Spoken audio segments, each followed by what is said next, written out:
दर्शकों नमस्कार, बहुत बहुत स्वागत है आपका हमारी इस खास पेशकश में जिसका नाम है कोरोना से जंग। और आज आपके साथ मैं हूं प्रतिभा। हालिया दिनों में कोरोना इस वैश्विक महामारी ने पूरी दुनिया को अपने चपेट में लेने की कोशिश की है। इस कार्यक्रम के माध्यम से, इस प्रस्तुति के माध्यम से हमारी ये कोशिश रहती है कि हर एपिसोड में हम आपको कुछ ऐसी चिकित्सीय सलाह से अवगत कराएं, कुछ ऐसे रास्ते सुझाएं जिससे हम कोरोना से जंग लड़ने में हमारे लिए मददगार साबित हो सकते हैं। तो आज इसी कड़ी में, आज हमारे खास कार्यक्रम में हमारे साथ खास मेहमान जो मौजूद हैं, जिनसे हम जानेंगे कि आखिर इस महामारी से हम कैसे बच सकते हैं, खुद को कैसे सुरक्षित रख सकते हैं और क्या वो रास्ते हैं जिनसे हम इस बीमारी से खुद को बचा सकते हैं। इसी कड़ी में हमारे बीच आज जो खास मेहमान मौजूद हैं, आपको बताना चाहूँगी, मौजूद हैं आज हमारे बीच नेचुरोपैथी के यानी कि प्राकृतिक चिकित्सा के जाने माने चिकित्सक यानी कि डॉक्टर पंकज कुमार। डॉक्टर साहब, आपका बहुत बहुत स्वागत है हमारे कार्यक्रम में। प्राकृतिक चिकित्सा की बात होती है, पूरी दुनिया आज प्रकृति की तरफ ही एक उम्मीद भरी निगाह से देख रही है कि हम किस तरीके से जो गंभीर से गंभीर बीमारियां होती हैं उससे हम खुद को कैसे सुरक्षित रख सकते हैं प्रकृति से जुड़ के। ऐसे वक्त में कोरोना जैसी वैश्विक महामारी हमारे बीच जो पैर पसार रही है दिनों दिन, बहुत सारे लोग इसकी चपेट में आ रहे हैं और बहुत सारे लोग घबराए हुए हैं कि वो इस बीमारी की चपेट में आ सकते हैं।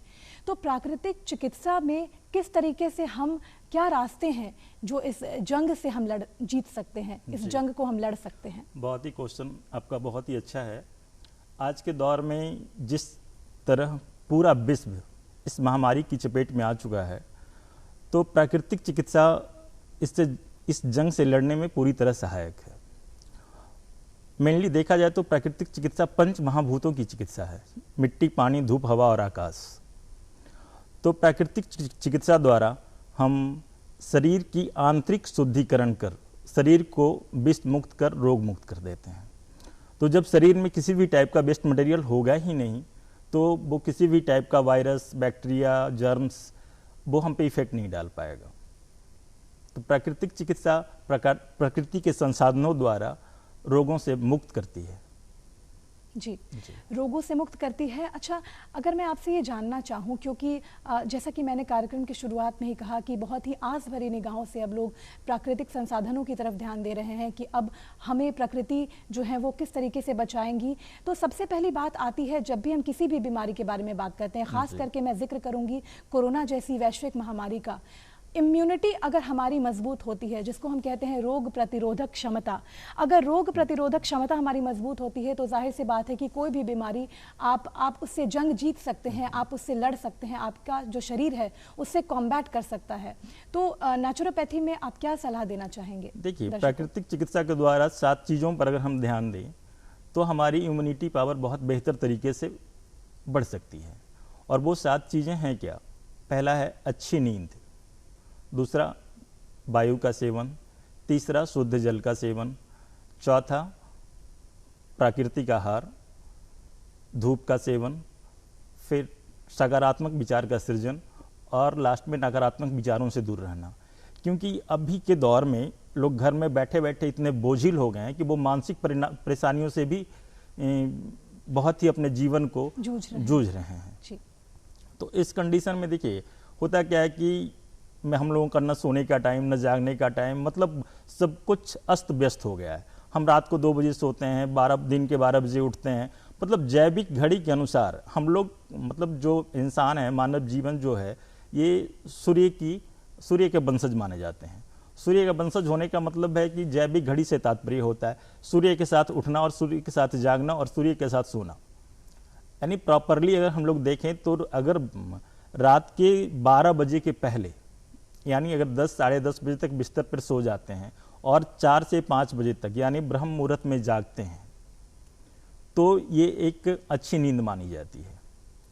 अच्छा, फिर आप देखते हैं कि जब बच्चा जन्म लेता है तो नवजात बच्चे 23 घंटा सोते हैं जी। तो उनके अंदर जो एनर्जी पावर होती है वो बहुत ही ज़्यादा होती है। अच्छा, आज के दौर में लोग करते क्या हैं कि अब जब भी आज नहीं तो कल, आज 2 घंटा सो लेंगे, फिर 2 घंटे के मतलब बाद वो पार्ट और जो दिवा शयन, मतलब दिन का जो शयन होता है वो खाने के बाद मात्र 1 घंटा करें तो बेहतर होगा।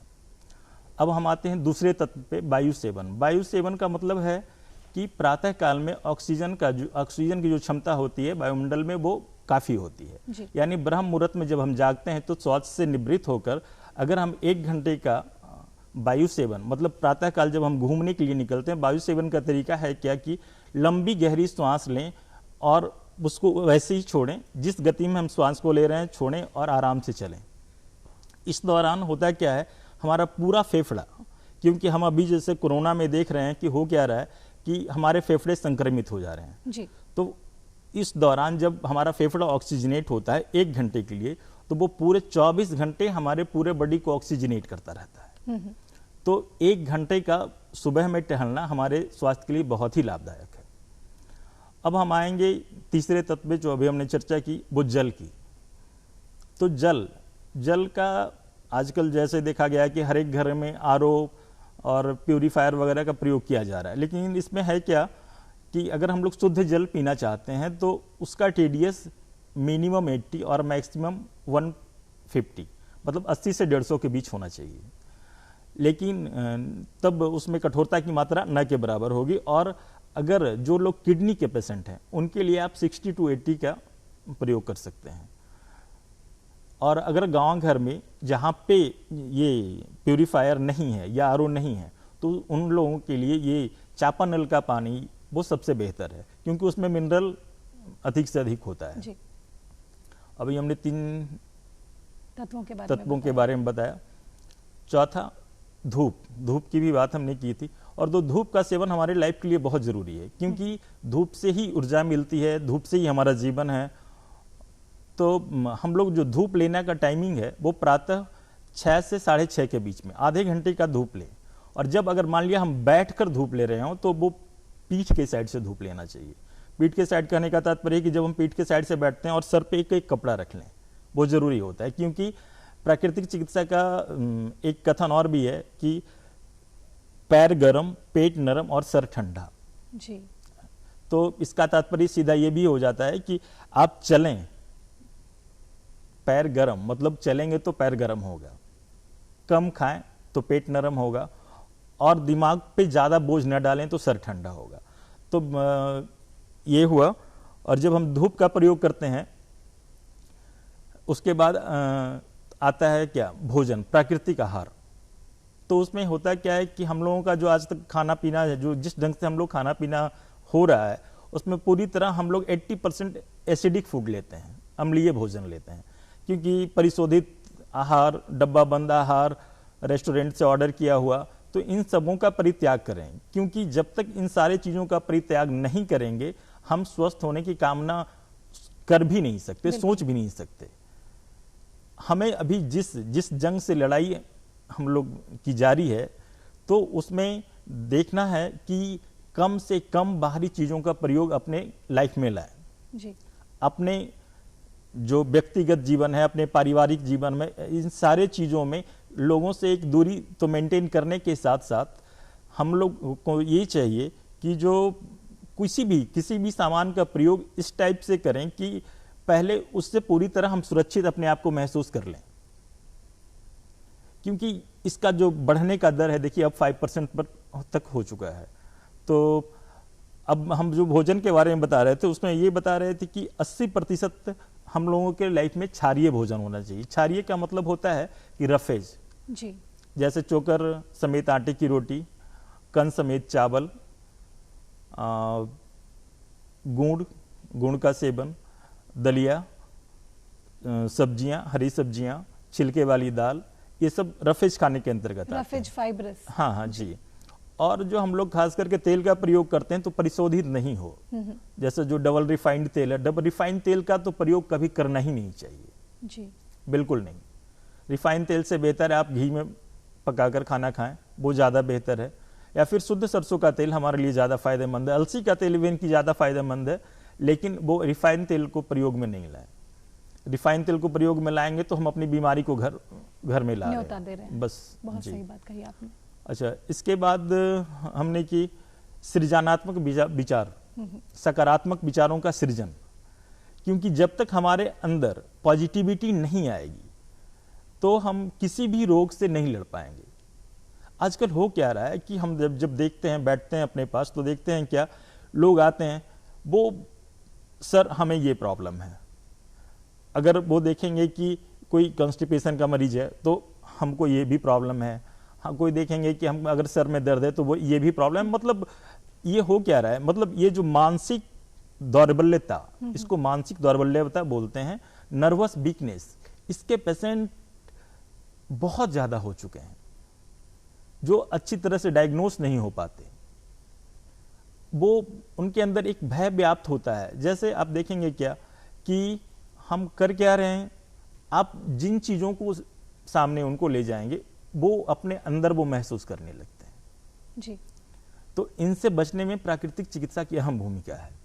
जैसे नर्वस सिस्टम को मजबूत करने के लिए विटामिन B1, B12, B6, ये सारी चीज़ों का प्रयोग करें तो और ज़्यादा अच्छा है। साथ में प्राकृतिक चिकित्सा में रीढ़ की गर्म ठंडी सेक इसके लिए अहम भूमिका निभाती है। जी, बहुत सही बात कही आपने डॉक्टर साहब। और आपने जिन विटामिन्स के का भी जिक्र किया और जो टाइप्स बताया विटामिन्स का, उसमें लोग टैबलेट खाना यानी दवाई लेना उसका पसंद करते हैं, लेकिन फलों से, हरी सब्जियों से दूर रहते हैं। तो ऐसे दर्शकों को आप इम्यूनिटी बढ़ाने के लिए क्या सलाह देना चाहेंगे? देखिए, दवा एक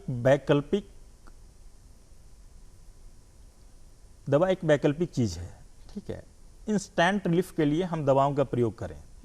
अगर हमको तात्कालिक आराम चाहिए तो हम दवाओं का प्रयोग करें, इसमें नो डाउट। इमरजेंसी केसेज में एलोपैथ से बेहतर कोई चिकित्सा पद्धति नहीं है। लेकिन अगर परमानेंट क्यूरिटी की बात आप करती हैं तो इसमें प्राकृतिक चिकित्सा का सहारा लेना होगा, क्योंकि प्राकृतिक चिकित्सा कभी रोग की चिकित्सा नहीं करती, ये रोगी की चिकित्सा करती है जी। यानी हम सिम्टम्स का ट्रीटमेंट नहीं करते, रोग के मूल जड़ में जाते हैं और उसका इलाज करते हैं। तो ऐसे में फल सब्जियों का जहां तक सेवन की बात है, तो जिस टाइप से, जैसे फल सब्जियां भी आजकल बाहर से आ रही है, तो उसमें करना क्या है, खास करके देखिए साइट्रस फूड से हमारी इम्यूनिटी बढ़ती है। और साइट्रस फूड जो नींबू प्रजाति का फल है, इसमें टॉक्सिन यानी विजातीय द्रव्य को निकालने का सबसे ज्यादा पावर है। तो नींबू प्रजाति के फल का प्रयोग अधिक से अधिक करें। दूसरा ये है कि जैसे पपीते का प्रयोग, ये भी बहुत अच्छा माना जाता है। साथ में गिलोय वगैरह का प्रयोग, गिलोय है, आंवला तो आंवला में विटामिन सी, किसी भी वो चाहे सूखा हो उसका रस हो, हर एक फॉर्म में आंवला बहुत ही अच्छा माना जाता है। दूसरी बात, अब हम बता रहे थे कि उसका प्रयोग कैसे करें जी। तो जिस फ्रूट्स को आप आराम से धो सकते हैं धो दें। बस धोने के बावजूद भी जब कट करते हैं तो उसको गुनगुने पानी से अवश्य धोएं। बिना गुनगुने पानी से धोए उसका सेवन नहीं करें।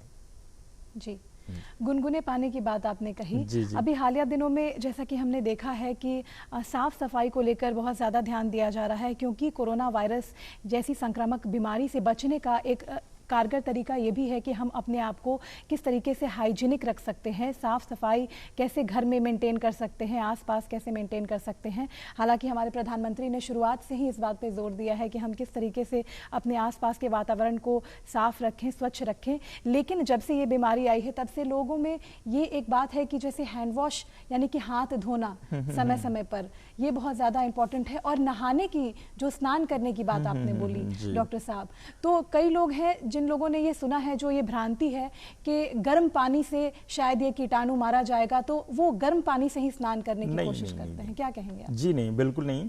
इसमें ऐसा है, देखिए गर्म पानी का जो सेवन है वो पीने के लिए बहुत बेहतर है, ठीक है, गर्म पानी या गुनगुने पानी का सेवन। बट जो नहाने की जहां तक बात आती है तो उसमें जब हम गुनगुने पानी से नहाते हैं तो हमारी त्वचा शुष्क पड़ जाती है, जिससे हमारी प्रतिरोधक क्षमता शरीर की कम होती है।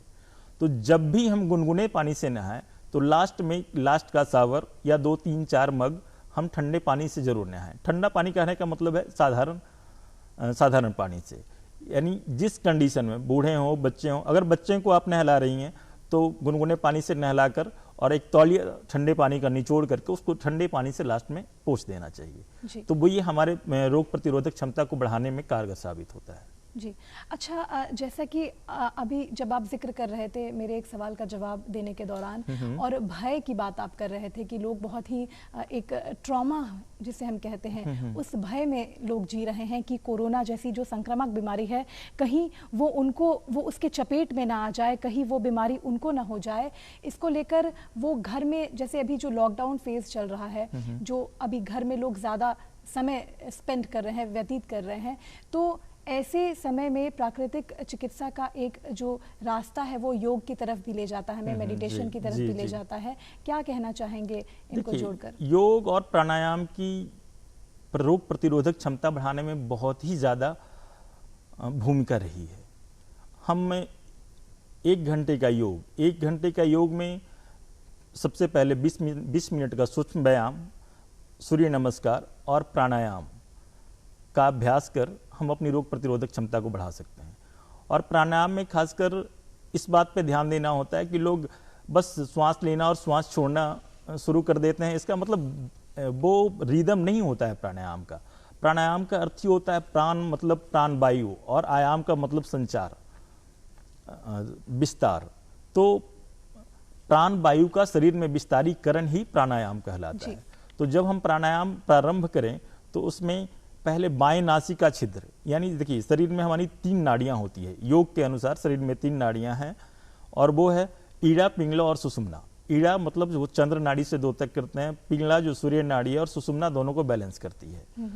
तो पहले जब इसमें 2 बात का अवश्य ख्याल रखें। पहला तो कि जब हम प्राणायाम शुरू करते हैं तो वो बाईं तरफ से शुरू करें, और आसन शुरू करते हैं तो वो दाईं तरफ से स्टार्ट करें। जी, ये बहुत ज़्यादा मायने रखता है। इसकी समझ और ये जानकारी भी बहुत ज़्यादा इम्पोर्टेंट है लोगों के लिए। और इसमें जैसे देखिए होता क्या है कि 3 चीज़ें है, रेचक, पूरक और कुंभक। मतलब श्वास लेना, श्वास छोड़ना और श्वास रोकना। तो जो हार्ट और बीपी के पेशेंट हैं वो श्वास को रोके नहीं, मतलब कुंभक की क्रिया नहीं करें। जी, ठीक है। और कपालभाति प्राणायाम इस दौरान, जैसे अभी हमने चर्चा की थी वो मानसिक डिप्रेशन, हाँ, जी, मानसिक बीमारियां जो हो रही थी, तो उसमें तो वो इसमें बहुत ही लाभकारी है। कपालभाति का मतलब होता है, कपालभाति जब हम करते हैं तो इससे मेरा जो उदरस्थ अंग है, मतलब पेट के पास का जो अंग, जैसे liver, kidney, pancreas, gall bladder, ये भी जो भी है, ये तो एक्टिवेट होता है, साथ में हमारा फ्रंटल ब्रेन एक्टिवेट होता है। जी। तो हम वैसे जो नाड़ी दौर्बल्य के पेशेंट्स हैं, या फिर जिनको इस टाइप का फीलिंग हो रहा है, तो वो कम से कम 15 से 20 मिनट का, मतलब हर एक राउंड वाइज राउंड वो इसका अभ्यास अवश्य करें। जी। अच्छा, खान पान की और आहार की बात होती है, ये भी बहुत ज़्यादा मायने रखता है। जब हम प्राकृतिक चीज़ों के करीब जाते हैं तो आहार में प्राकृतिक चीज़ों का ही समावेश करना, उनको ही शामिल करना। जैसे कि हम जो भी आहार लेते हैं जब, तो उसमें हमारे यहाँ सलाद का एक बहुत ही इम्पोर्टेंट एक जो रोल होता है खान पान में, वो प्रचलन रहा है शुरुआत से ही। लोग सलाद लेना पसंद करते हैं, लेकिन अभी जो दौर चल रहा है कोरोना बीमारी के बाद, इसमें लोग कच्ची सब्जियों को खाने से थोड़ा परहेज करने लगे हैं, या फिर वो सोचते हैं कि वो आखिर खाएं तो कैसे खाएं। क्या कहना चाहिए? परहेज करना तो पूरी तरह वाजिब है, क्योंकि कच्ची सब्जियां जो आ रही है, अब जहां से टूटती है फिर वहां से दूसरे शहर तक आती है, कितने लोग टच करते हैं, बहुत सारे जर्म्स हैं, वायरस हैं, ये बैक्टीरिया हैं, तो उसके संपर्क में आते ही आते हैं। तो पहले ज़्यादातर हम लोग क्या करते थे कि सलाद वाले आइटम को छील कर धो लिया और उसके बाद खा लेते थे। बट अब करना क्या है, छीलने के पहले भी धोना है, छील कर भी धोना है, और जब काट लें तो उसको गुनगुने पानी में धो लें। जी। इस बात का पूरी तरह ख्याल रखें, जो आज तक नहीं होता आया है। कोरोना से बचने के लिए हम लोगों को ये काम करना ही होगा। बिल्कुल। अगर सलाद खाना है तो उसको काट कर गर्म पानी में धोकर ही खाएं, तो फिर वो निश्चिंत होकर और बेफिक्र होकर सलाद हाँ आराम से, क्योंकि उसमें जैसे जर्म्स भी मर जाते हैं, वायरस भी मर जाते हैं, और बैक्टीरिया भी। जी, बहुत सही बात, बहुत ही उपयोगी सलाह है ये, क्योंकि लोगों के मन में बहुत सारी जो एक बातें होती हैं वो चलती रहती हैं, कहीं ना कहीं आपकी सलाह से उनकी जो उनके मन की जो बात है वो कहीं ना कहीं हम यहाँ पे जिक्र कर रहे हैं उसका। अच्छा डॉक्टर साहब, एक बात आपसे जो मैं जानना चाहती हूँ, एक सलाह लेना चाहूँगी, वो ये है कि अभी जिस तरीके से लोग घरों में हैं और उनकी जो दिनचर्या है वो कहीं ना कहीं बहुत ज़्यादा प्रभावित हुई है। जो लोग सुबह में उठकर मॉर्निंग वॉक करने जाते थे, अब वो भी परहेज़ करने लगे हैं। जो लोग की जो नॉर्मल दिनचर्या हुआ करती थी, जिसमें लोग अपने सारे काम को, एक जो रूटीन उनका फिक्स था, शेड्यूल फिक्स था, वो शेड्यूल कहीं ना कहीं उलट पुलट हो गया है। तो ऐसे लोग जो घर में हैं, इस वक्त लॉकडाउन पीरियड में हैं, उनको आप क्या सलाह देंगे चिकित्सीय? देखिए, अभी का जो दौर चल रहा है पहले से ज़्यादा ही भयावह हो गया है।